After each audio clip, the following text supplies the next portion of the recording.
অভিমানী বৃষ্টি। বর্ষা এসেছে, বৃষ্টি আসেনি। কোনখানে হলো ভুল? বৃষ্টি আসেনি কিভাবে ফুটবে কদম কামিনী ফুল? কিভাবে ফুটবে গাছেদের মুখে সবুজের গাঢ় হাসি? বনানী তুলবে, সূর্যে তুলবে, ভালোবাসি ভালোবাসি। পাখিরা উড়বে, উদাস ঘুরবে, আকাশে ছড়িয়ে ডানা। নদীরা সাগরের জলের আসরে সমারোহে দেবে হানা। প্রান্তর মাঠ, ঘাস ধান পাত সব হয়ে মাতোয়ারা, কিন্তু বৃষ্টি নেই, তাই আজ কারো মুখে নেই সাড়া। ভুলে লাফঝাপ, সব চুপচাপ, সব আজ মন হারা। বৃষ্টি কোথায় আটকা পড়েছে, কোথায় পড়েছে ধরা? পাহাড়কে বলি, বৃষ্টি কি তবে আটক তোমার খোঁজে? পাহাড় তাকায় আকাশে, যেন বা বৃষ্টি মেঘের ভাজে। আকাশকে বলি, তুমি বলে দাও বৃষ্টি পালালো কই? আকাশ তাকিয়ে সাগর যেখানে, উত্তাল থই থই। সাগরকে বলি, বৃষ্টিকে তবে লুকিয়ে রেখেছ তুমি? সাগর দেখায় অদূরে জীর্ণ দিনহীন বনভূমি।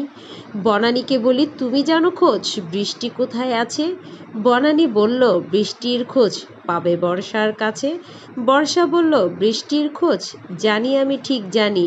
বৃষ্টি আমার মিষ্টি কন্যা, সে যে বড় অভিমানী। কাকলি মুখর পাহাড়ের সাথে সে চায় বলতে কথা। সে যে ভালোবেসে সবুজ বনানী, ফুল পাখি গাছলতা। কিন্তু তোমরা হত্যা করেছ পাহাড়কে বারে বার, উজাড় করেছ সবুজ বনানী তোমরা নির্বিচারে। তাই তো আমার অভিমানী মেয়ে বৃষ্টি দিয়েছে আড়ি। আগের মতন আসবে না আর এই তোমাদের বাড়ি। বর্ষা এসেছে, বৃষ্টি আসেনি, ভাঙবে কার ভুল? বৃষ্টি আসবে, বৃষ্টি হাসবে, কখন ফুটবে ফুল?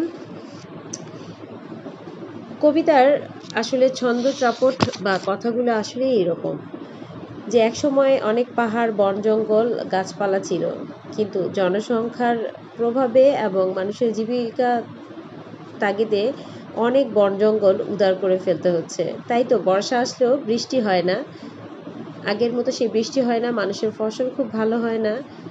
বৃষ্টি যেন খুব রাগই করেছে। বর্ষার সময় ঠিকই বর্ষা এসেছে, কিন্তু বৃষ্টি রাগ করেছে। বৃষ্টিকে কোথাও খুঁজে পাওয়া যাচ্ছে না। অনেক অভিমান করেছে বৃষ্টি, কেনই না করবে? কারণ যেগুলো ছিল তার প্রাণের প্রিয়, যেগুলোর সাথে সে কথা বলতো, যেগুলো ছাড়া বৃষ্টি হতেই পারে না, সেগুলোই নেই। গাছকে কাটা হয়েছে, নদীর মধ্যে শাসন করে বা নদীকে বিভিন্ন রকম জিনিস তৈরি করে ব্রিজ হয়ে নদী মারা যাচ্ছে। বিভিন্ন সময় বিভিন্ন কারণেই বৃষ্টি আজ রাগান্বিত। তো এই বৃষ্টির রাগ কে ভাঙাবে? কেই বা পারবে বৃষ্টির রাগ ভাঙিয়ে বৃষ্টিকে নিয়ে আসতে পারবে? সেটা কি আদৌ কারো জানা আছে? বৃষ্টি না হলে আসলে আমাদের এই প্রকৃতি এত সুন্দর সাজতে পারতো না। যতই শীত আসুক, যতই ফুরফুরে বসন্তের হাওয়া বউক, কিন্তু বৃষ্টি না থাকলে পৃথিবীটা আসলেই সুন্দর হতো না।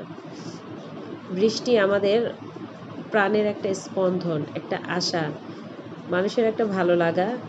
কিছু কিছু সময় বৃষ্টি অনেক মানুষের দুর্যোগের কারণ হয়ে থাকে, কিন্তু বেশিরভাগ মানুষের জন্যই সেটা সুফল।